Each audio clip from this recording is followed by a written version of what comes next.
Hi guys, Grandma Bev here. No makeup because you don't need to look at me, you just need to listen to me if you want to follow along. I never heard from Max, so I was the tiebreaker. If we get through the first one and you enjoy it, I can go back and read the second one. This is one I always read to my fifth graders it was the first book I read when they started school because I knew it would grab their attention. So I think you're all going to like it. It's called Touching Spirit Bear by Ben Michelson. I'll be reading it off of my phone. If you want to follow along, it's 99 cents on Amazon Prime, and you can download it and follow along as I read.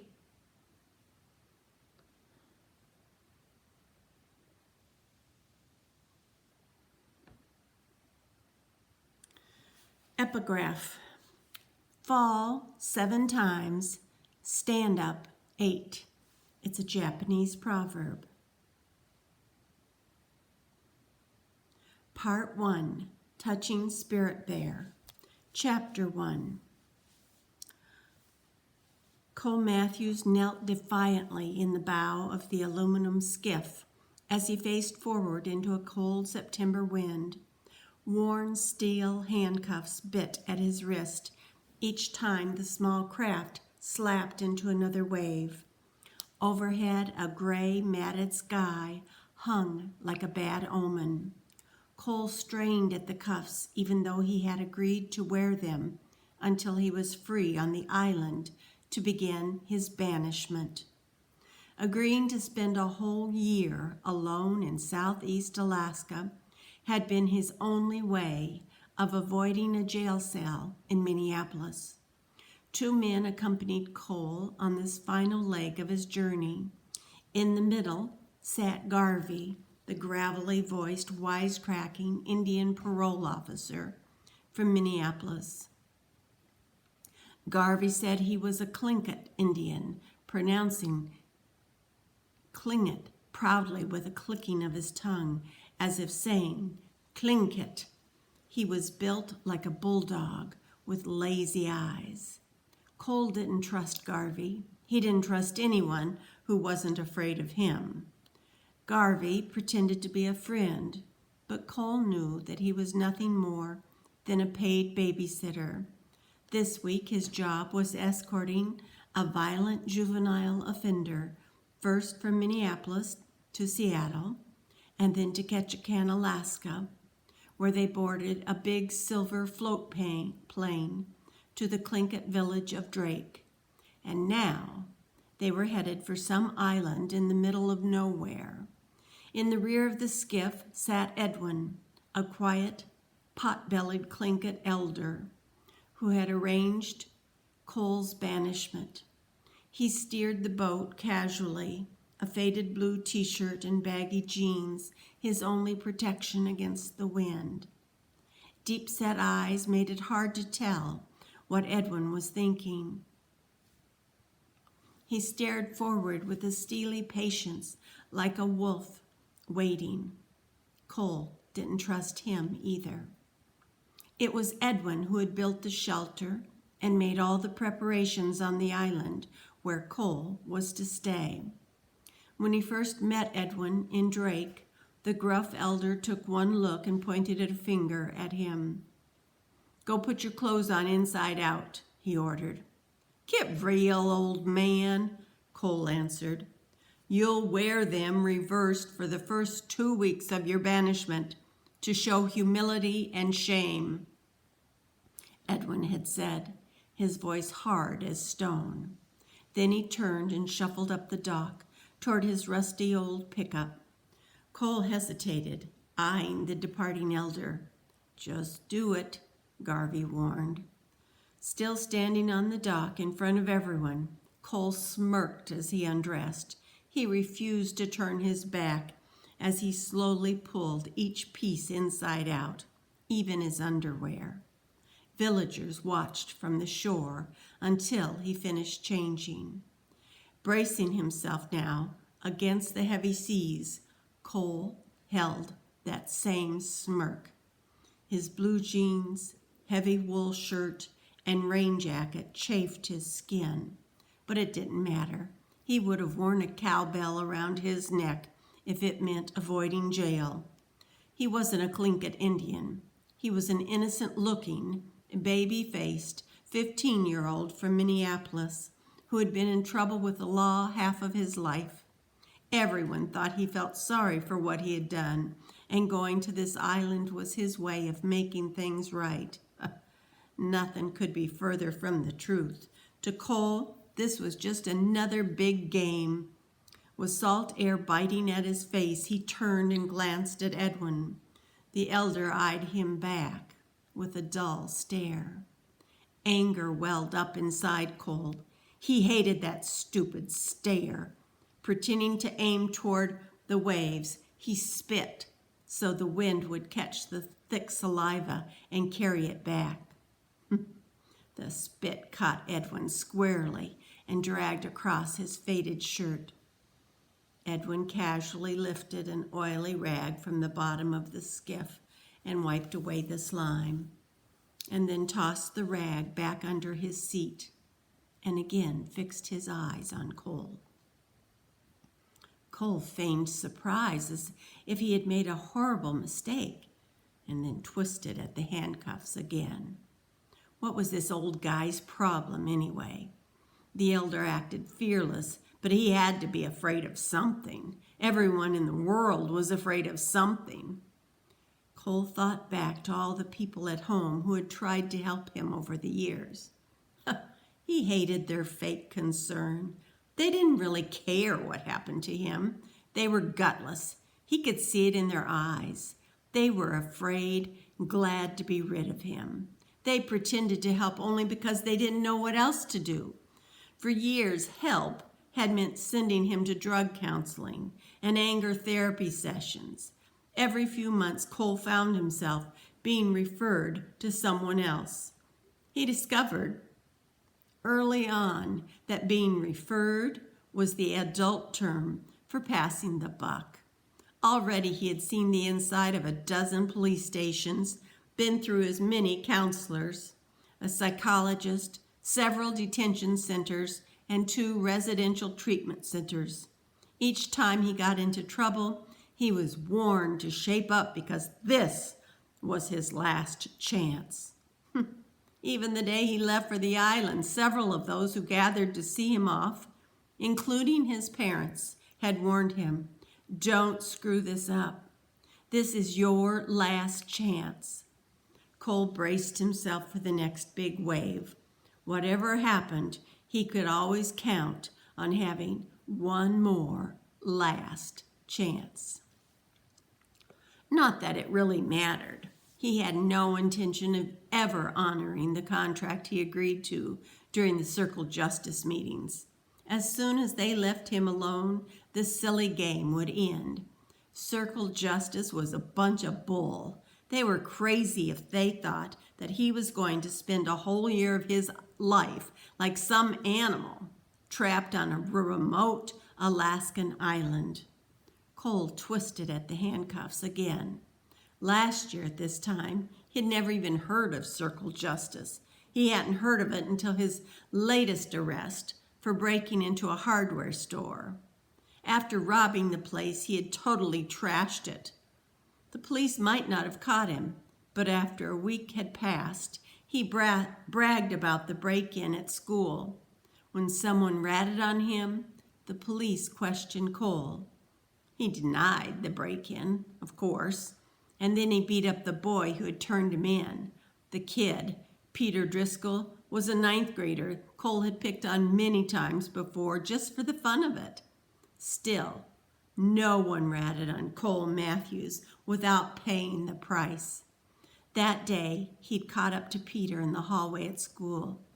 "You're a dead man," he warned the skinny, red-haired boy, giving him a hard shove. He laughed when he saw the fear in Peter's eyes. Later, after school, Cole cornered Peter outside in the parking lot. With anger that had been brewing all day, he attacked him and started hitting him hard in the face with his bare fist.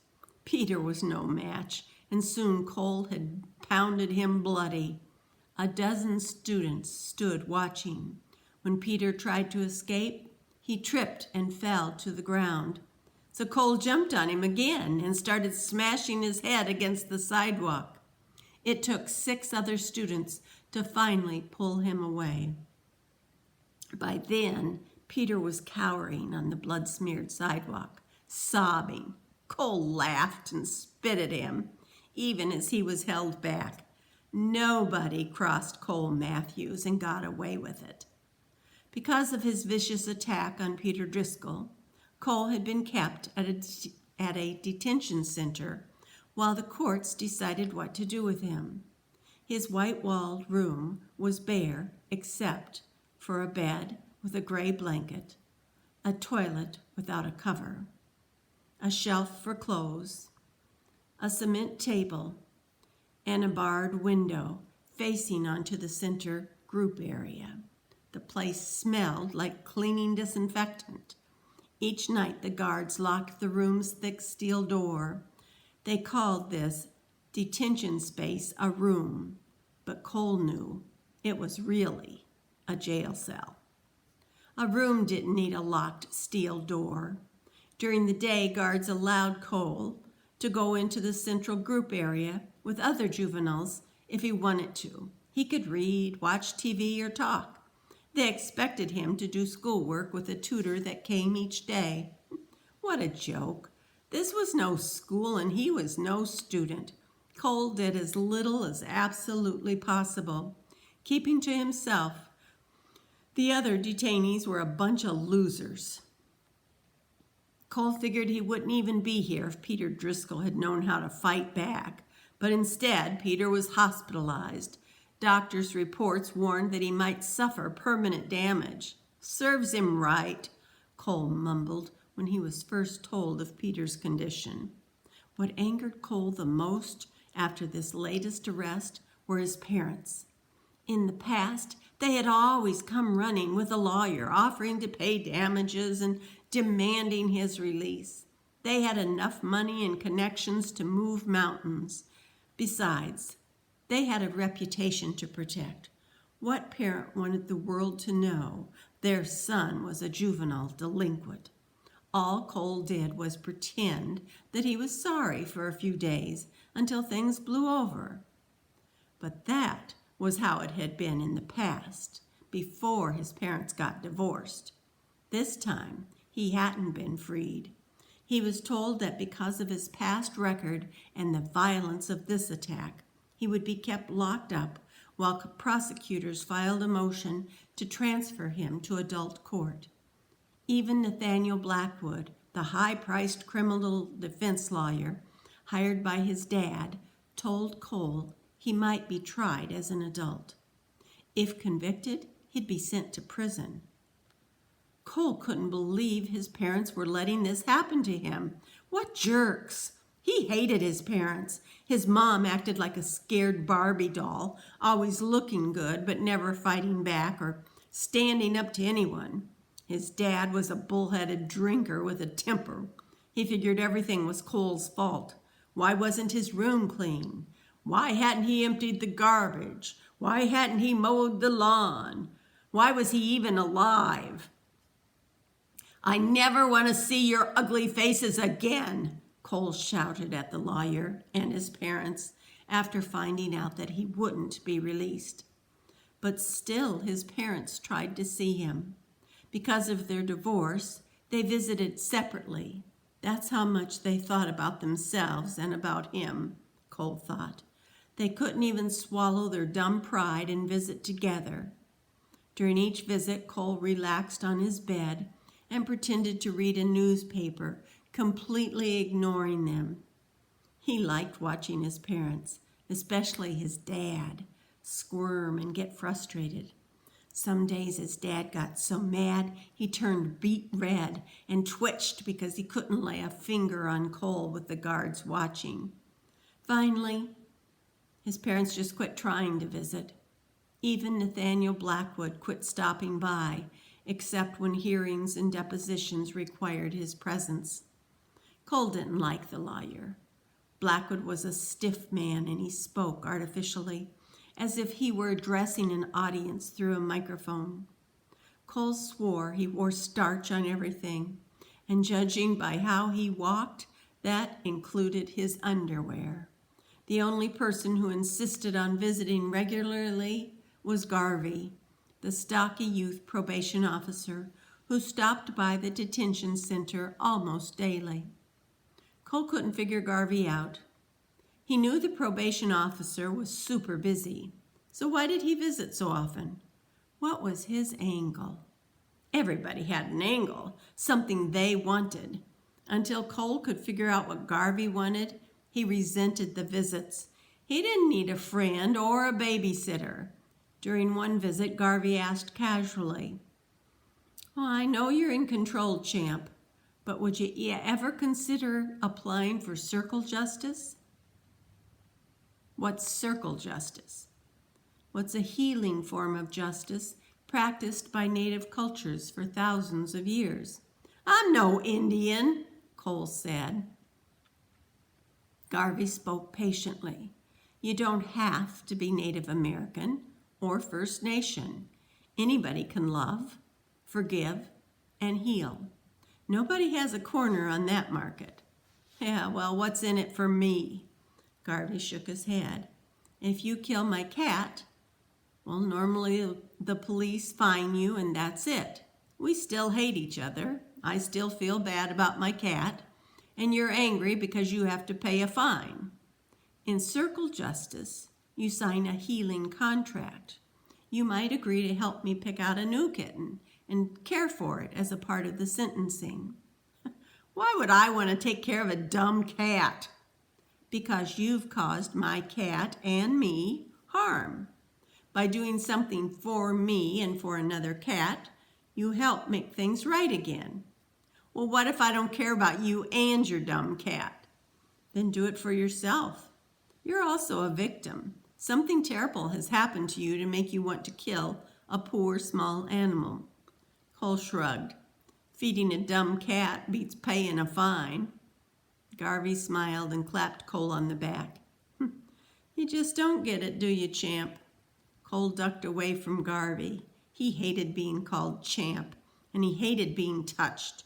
Nobody ever touched him except to hit him, and that's how it had been as long as he could remember. Circle justice tries to heal, not punish, Garvey explained. Your lawyer might take you to a zoo to help you appreciate animals more. The prosecutor might have you watch a veterinarian operate for a day to realize the value of life. The judge might help you on the weekend to make birdhouses as repayment to the animal kingdom for something that you destroyed. Even neighbors might help in some way. They actually do this stuff here in Minneapolis? Garvey nodded. It's a new trial program. Other towns and cities are trying it too. Well, why go to so much trouble? To heal. Justice should heal, not punish. If you kill my cat, you need to become more sensitive to animals. You and I need to be friends, and I need to forgive you to get over my anger. That's circle justice. Everybody is a part of the healing, including people from the community, anybody who cares. But healing is much harder than standard punishment. Healing requires taking responsibility for your actions. Cole bit at his lip. So would this get me out of going to jail? It isn't about avoiding jail, Garvey said. You go to jail angry, you stay angry. You go with love, and that's how you come back. This is all about how you do something, not what you do. Even jail can be positive if you go in with a good heart. I will say this, however. Usually the jail sentence, if there is one, is reduced under circle justice. Well, that's all Cole needed to hear. He knew what game to play. How do I get into this circle justice stuff? He asked, innocently. Garvey placed a hand on Cole's shoulder. I'll get you an application, he said. but you're the one who starts the process in your heart. And he tapped Cole's chest. If you don't want change, this will never work. Cole forced himself not to pull away from Garvey's hand. Oh, I really do want change, he said, using the innocent, childish voice that had served him well countless times before. Garvey nodded. Okay, let's see if you're serious. I'll help you with the application. After Garvey left the detention center that day, Cole jabbed his fist into the air. Yes, he exclaimed. The world was made up of suckers and fools. And today, Garvey was at the top of the heap.